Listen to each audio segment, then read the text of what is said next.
My name is Brooks McKnight. And I'm Teddy Hill, and this is Sports Buffs. So first, we're going to talk about the beginning of the MLB season. It's been pretty wacky. I mean, Rays are going undefeated. I mean, they haven't played anybody yet with a winning record, so we'll see how it goes when they play a good team. I guess. But I think there are two teams that are going to make deep runs. No one's going to see it coming. That's the Milwaukee Brewers and Baltimore Orioles.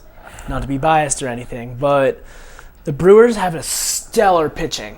Freddie Peralta, .75 ERA. Insane. Then they have Brian Woodruff putting up 8 Ks through one game. Like, studs. And on the offense, they have Brian Anderson, who's having a massive breakout season. Awesome third baseman. But on top of that, he has a .447 on-base percentage. And they also got stars like Rowdy Tellez, Christian Yelich, who haven't gotten into that stride yet, but they will eventually. Yelich is a little old. He's getting up there in age. He's getting up there. Yeah, he'll come around. He'll come around. I bet he will. He always does. He always comes around. And then there are the O's. I got to say, I'm not going to lie, they're an inexperienced team, very young. Very inexperienced. Very inexperienced. But they have that potential. They've all come up together. They're all top picks. The Orioles have been so bad, all of those guys are tops. They have 5 players batting over 280. Adley Rutschman, Jorge Mateo, Adam Frazier, Mountcastle, and Adam Frazier. Like, you know, we gotta remember here, some of the teams that the Orioles, I'm pretty sure, played the A's. yeah. Like that, the A's are one of the worst teams in the game. Mm-hmm. They can't pitch, they can't hit. So we're only 12 games into the MLB season for most teams. You know, like we talked about the Rays, 12-0. They haven't played anybody good. So I feel like, 8 Ks. Who'd he play? Can they hit the ball? Can they hit against anybody? Getting on base. If they have bad pitching, of course you're gonna be able to hit the ball. So I feel like going deeper into the season, we'll see how those teams turn out. But my 2 teams that I feel like are going to make deep playoff runs are the Yankees and the Braves. The Yankees, they have the best, in my opinion, the best top-to-bottom roster in baseball. They have great rookies. They have, they still have Aaron Judge. They have Giancarlo Stanton. They have great pitchers. Garrett Cole does what he does. Jimmy Cordio, or however you say his name, he's pretty good. And, for the Braves, Ronald Acuna's coming back off an injury. But what if that ACL holds him back? Like a torn ACL in baseball, that's no big. That's it a definitely little could. thing. It definitely could. But let's just hope that the other guys pick up the slack. Spencer Strider, pitching on the mound for him. Kyle Wright too. So we'll see how the MLB season goes. But yeah. Now we're moving into NBA and basketball playoffs. There's been a lot of parity in the league this season.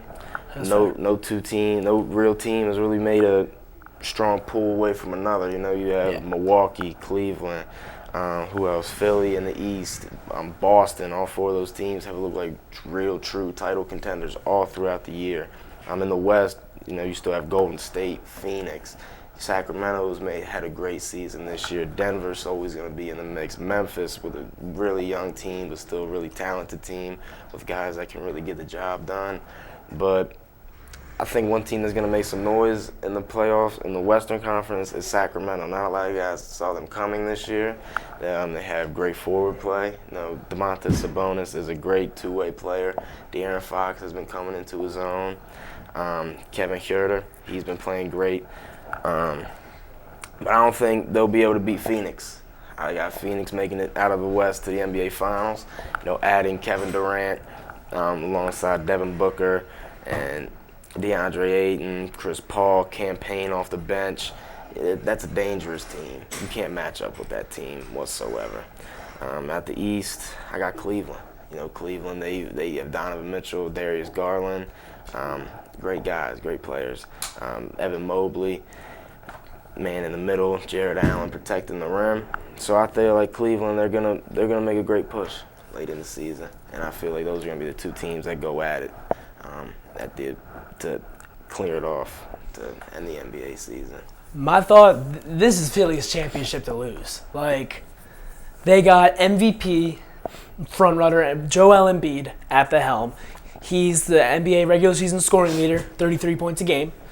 They have Harden, who's the regular season assists leader game with 10.7. This is the first time since the early 80s that they have two teammates entering the playoffs that are leaders in assists and scoring. And those two have an amazing chemistry. Plus, they got guys like Tyrese Maxey, young guard. He can shoot, he can pass, he can do everything. PJ Tucker holding it down on defense. And Tobias Harris is just consistent all around, all the time. And in the West, I can't argue. The Suns are an outstanding team. They can play on all different aspects of the game. Defense, shooting, inside. They're great. But I think another team that can really give them a run for the money is Golden State. I mean, you can't deny Steph Curry is a clutch player. Klay Thompson's clutch. Draymond Green is an outstanding big man. And Kevon Looney's turning into the center that the Warriors never had. And I think he could be a great anchor for that team. For the Warriors, do you think that, Steph and Klay by themselves, if Jordan Poole doesn't show up like he's had tendencies to do you think that they could, outplay Kevin Durant, Devin Booker, DeAndre Ayton, Chris Paul, and then have Campaign come off the bench with Josh Okogie as the, starting two? That's a lot of guys to overcome. Yeah, I think it would be close, but the Suns would probably come out in that one.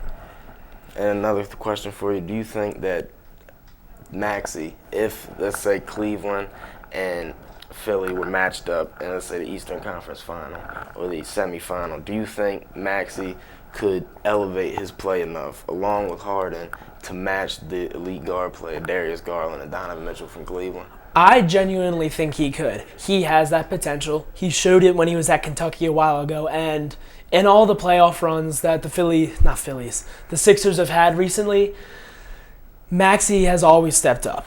There have been some other guys, Ben Simmons notably, who haven't stepped up, but Maxey has stepped up. He's been consistent. Maybe not superstar like Darius Garland or Donovan Mitchell, but he can pace with them. He can get the job done. Yeah. He can get the job done. It's good enough.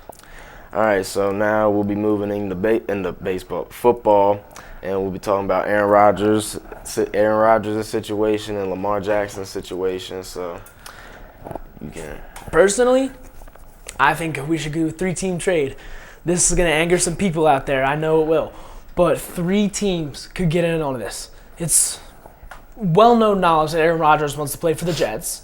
And it's rumored that Lamar might want to leave Baltimore. There's some debate on that one. But my thought, 3-team trade with the Packers, Jets, and Ravens.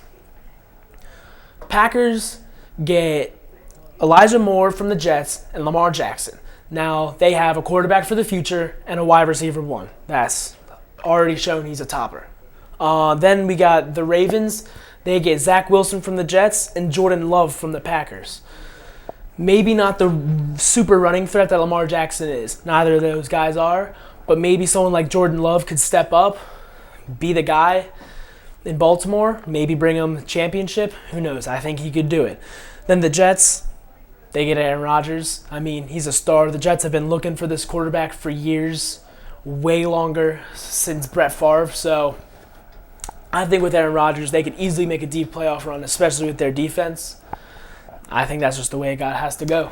I feel like they're not going to be packaged together, or those deals or whatever is going to happen with the two are going to have anything to do with each other. Personally, I feel like Aaron Rodgers, they already have a package going to the Jets, and it's just a matter of time until they pull the trigger, if they pull the trigger, because they don't have to. With Lamar, though, I feel like he's going to stay in Baltimore unless a team offers up the right price. And I don't see it being from a good team with, necessarily a bright future. But I see it from a team like maybe Carolina, or who has a high draft pick like the Falcons, or somebody like that who can trade a pick, because Lamar's worth it. Like he's shown that he's worth it. So, I feel like that's going to be what they do about Lamar. And if Lamar stays in Baltimore, they just signed Odell Beckham to a 1-year contract. So, maybe there's the receiver that Lamar has been asking for and, basically been needing the entire time that he's been in Baltimore, because that's something that he hasn't had He's had Mark Andrews, but there's only so much that a tight end can do. That's fair. So, maybe that was Baltimore's final, here we got you, your guy. So now let's go out one more season, see what happens, and they'll move from there. And then maybe we'll see Lamar Jackson moved around sometime next season, possibly. Yeah, plus they got the draft. There's a loaded wide receiver draft. Zay Flowers, Njigba, Harrison. So that's everything. I'm Teddy Hill. And I'm Brooks McKnight. And this was Sports Buffs.